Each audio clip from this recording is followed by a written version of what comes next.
Hello friends, welcome back to Spellhaven, a place where everybody is welcome, so please come on in and let's learn to run D&D together. My name is Jaren, and this is episode number 2 of Lessons from the Table. I had hoped to do this more regularly, however, but now that we're actually into the campaign that I'm running, I think I'll have a bit more things to talk about, a bit more lessons to bring to stuff like this.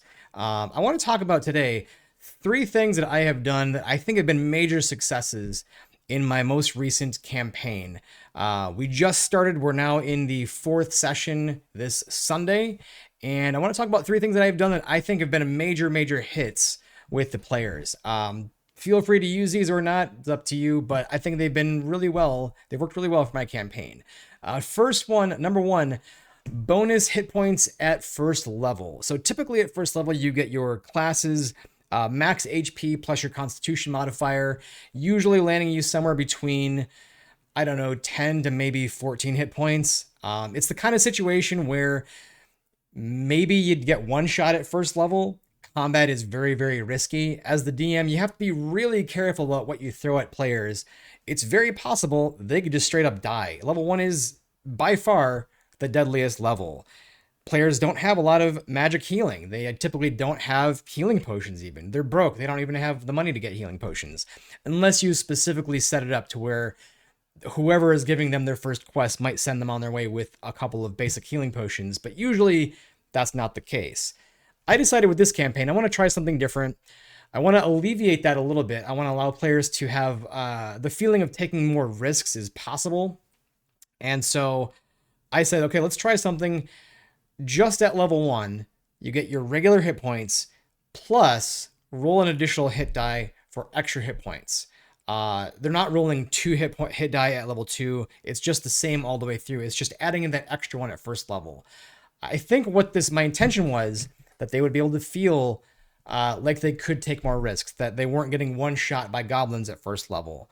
And so far, I think that's exactly what's happened. They've been able to go into fights and not get one shot. They have anywhere from 16 to even 20 hit points. I think is our highest hit point at first level. That means I can actually throw some different things at them that aren't just goblins or things that might one shot them. I can be a little more creative. They're not going to die from a single attack. I've had comments from my players. Level 1 actually feels good. It doesn't feel like we might die. We can go and do things. And also, taking short rest is now like a big deal. They got out of a big fight and we're down to 2 hit points. And they went, we need to take a rest here, guys. It's not, we just woke up and took, and started combat. But I'm down to 2 hit points. We really need to use some hit dice. So that we can actually go and complete the day and not just have to go back to town and rest the rest of the day. So it's felt really good. They've all really enjoyed that so far. I've been able to throw more complex creatures at them, things that are more creative and do different things. That I don't have to worry that if they throw, a D6 plus 3 hit worth of damage at them, that they might die. It's felt really good. So yeah, and my thought was this will mean significantly less as they level up. At first level, getting a bonus 10 hit points, that's a huge deal. That's almost doubling your hit points in a lot of cases. 10 hit points when you've got 100 and you're at 15th level doesn't really mean anything. You're getting that in bonus hit points almost every time. So it doesn't really mean that much as you level up. At first level, it's great. As you level up, it's not a big deal. The cons, the drawbacks, I haven't really seen it so far. So far, this has been a huge success. I'm probably going to do this in every future campaign going forward. Again, just to alleviate that feeling of how deadly first level feels. And I think this has allowed point number 2. I've been able to throw them in what is typically like a tier 2 kind of a problem at first level, at tier 1. This has made this campaign feel really unique and different. A lot of times in the beginning of the campaigns, you're fighting, you're going and rescuing townsfolk from the goblins, or you're fighting some guards, or you're fighting, a CR 1/2 or 1/4 or a couple of CR 1s or something like that. Not something that's all that big of a deal, and you're solving really local problems too.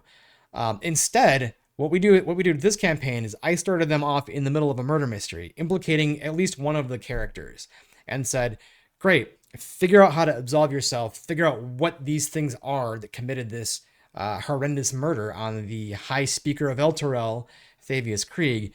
Uh, and in the process, typically if you're going to be investigating the murder of the high whatever of a town, that's kind of like fourth and fifth level kind of stuff sometimes, especially the creatures that they were going to investigate. As they delved into this cave system to follow up and figure out who these creatures were that attacked and killed the High Observer and why. They eventually found this whole different race of creatures that were crystalline in nature, made up of the souls of the dead. It's taken straight out of Radiant Citadel. And come to find out that, yeah, maybe attacking these things isn't a good idea. You are probably going to TPK the party if you try to combat, engage in combat against these things. Definitely something that you're not going to see typically at first level. You're usually not putting the characters in a spot where it seems like they should fight them, and if they do, they're going to absolutely die. This is more of like a, once you've kind of gotten your feet wet and gotten used to your character and your fifth level, then we'll throw the really deadly stuff at you. So I think this has also made this campaign feel really unique, putting them in situations that are usually reserved for slightly higher levels. And because of this extra hit points, I haven't really had to dial back a lot of things. Sure, I've had to come up with creative stat blocks that aren't crazy deadly, that aren't challenge rating 4 and up and stuff like that. And I've done a lot of custom monsters and custom stat blocks, but I have a good idea of what I can throw at my party, especially with that bonus hit points. It allows me to throw some creative stuff their way. But because they're facing the type of problems you don't usually see at first level, I think this has made this campaign start really unique. Maybe some of the drawbacks that I could potentially see. It would be really easy to overdo this and put them in situations that are way over their head and accidentally TPK a group. Again, even with bonus hit points, first level isn't exactly the safest place to be. It also might, I got to be careful with this one, but I don't think this is going to be the case.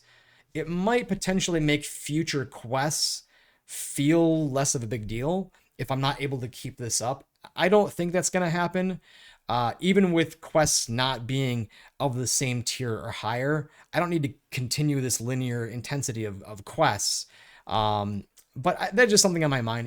If the first quest they do is pretty much a big deal and it's kind of preventing violence on the entire town, and then I send them on like a fetch quest, that might feel less of a big deal. But I don't think that's as much of a con as I'm thinking in my head right now. I think that'll be fine. I think as long as we go on creative quests that are of a good variety, it'll be fine. The last thing, I absolutely will do this as long as I can. And if you've been following along the campaign prep series at all, you'll know what I'm talking about. It's these individual session zeros. So we started the campaign. I had an idea to start the campaign with a murder mystery that would implicate all the characters in separate situations. And the only way that I thought to do that without ruining any of the surprise was to have these individual session zeros, where I kind of had a narrative for each character and they got to cross paths organically. And it worked out really, really well, because I think what the end result here is characters, they still have the information of the world that nobody else at the table does. They haven't sat down and shared everything that they know that they found out in that first session, right? And I think now that we're going into the fourth session, I think everybody's figured out what everybody's class is. But those first 2 or 3, people were guessing. They were listening in and trying to get that meta knowledge of going, wait, I saw you cast Eldritch Blast. I think I know what you are, or I saw you do this ability. I think I know what your class is. It was nobody knew at the outset. And I thought that was really fun and exciting. It had the same effect that we had running Rime of the Frost Maiden. If you've ever run that, the game starts off, it's the published adventure from Wizards of the Coast. It starts off, you can give the players secrets, secret information that might pertain to the campaign, a secret heritage, or an NPC that they secretly know. And it's really kind of cool to start the game with, as a player, knowing, I know that all my other players at the table have information that I don't, or they've got some deep, dark secret that I don't know about. And that's going to happen naturally anyways, as you develop your backstory and you bring that to the table. And over the course of the campaign, you get to find out about each other's characters. But there's information about the world that every player knows that the others at the table don't. And I think we have that same feeling going this time. It's really kind of cool and interesting to sort of watch this play out and see how the information gets shared. There's This also allowed me, like I said, to kind of cross these paths in a more organic way and not start with the assumption of, well, you guys are an adventuring party already. You've been traveling together. It doesn't really matter how or why. We'll just assume that that's the case, and maybe you're all hired by the same person. And that's kind of the tried and true thing I think that happens in a lot of cases, and it's, I don't know, not very exciting to me. I wanted to do something different. So I was able to cross these paths in a more organic way and make sure that each character had information that related to the other character. And they could, in that way, go, wait, why do you have that thing that I'm looking for? How do you know that person's name that I know that's very important in my life? Those sorts of things. Some of the drawbacks here, which I could definitely see going forward, which would be a reason why I might not do this, and reason you might not do this. Absolutely, this is more work. Instead of starting with one session 0 and one narrative, I had 4. That's 4 separate hours out of my day that I sit down with different players. 4 different little scenarios that I come up with. It's more work. It's entirely possible that they wouldn't have crossed paths depending on what they do. Maybe they just turn and run, not knowing that, oh, I was intended to go that way, and that's how I'm going to meet the rest of the characters. It's entirely possible. That's another possible drawback here. Fortunately, we weaved it in a way that it played out pretty well, and we eventually did cross paths. I told the players at the outset I was doing this, and that, hey, I'm going to give you some trails, some clues, some narrative hooks to follow. I'm hoping that I'm being really obvious about these hooks. Please follow them. And I also, with the knowledge that I might have to retcon some things here and there.